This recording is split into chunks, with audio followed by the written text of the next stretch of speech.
नमस्ते, मैं ज्योति नाइक। इस सत्य से तो सभी वाकिफ़ रहते हैं कि ज़िंदगी में आए हैं तो जाना पड़ेगा, लेकिन फिर भी जब कोई अपना छोड़कर जाता है तो ये स्वीकारना, इस सत्य को स्वीकारना काफ़ी मुश्किल होता है कि अब वो कभी वापस नहीं आएगा।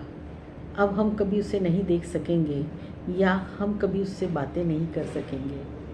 एक उम्मीद, पागल जैसी उम्मीद होती है कि शायद वो कभी वापस आए।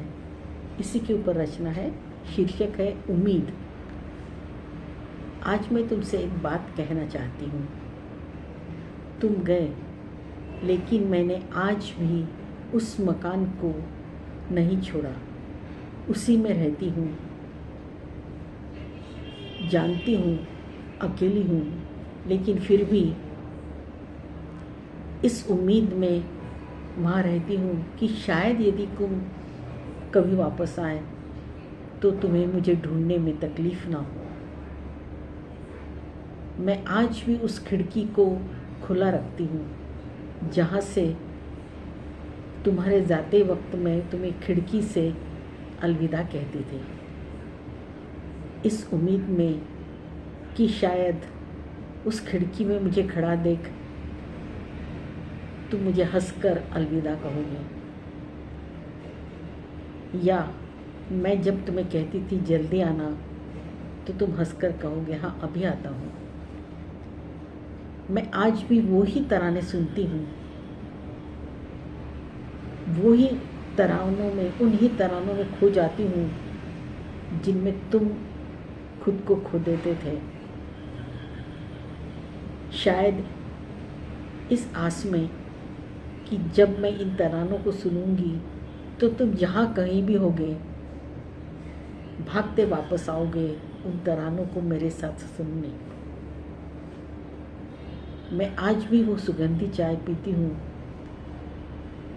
जिस चाय की सुगंध के लिए तुम बेचैन होते थे और मेरे साथ बैठकर ढेरों बातें किया करते थे, और जिसकी खुशबू तुम्हें मेरे पास लाने के लिए बेचैन कर देती थी।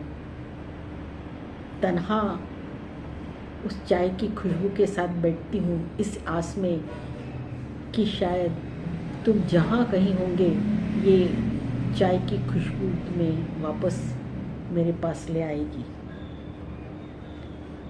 मैं आज भी चांदनी रात में सितारों से बात करती हूँ जैसे हम साथ साथ करते थे।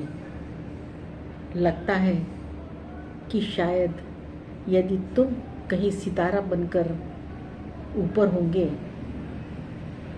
तो मुझसे बात करने के लिए नीचे आ जाओगे। एक उम्मीद है, उसी उम्मीद के सहारे मैं रोज उठती हूँ और उसी उम्मीद के सहारे रात को नींद के आगोश में जाती हूँ कि शायद तुम कभी वापस आओगे।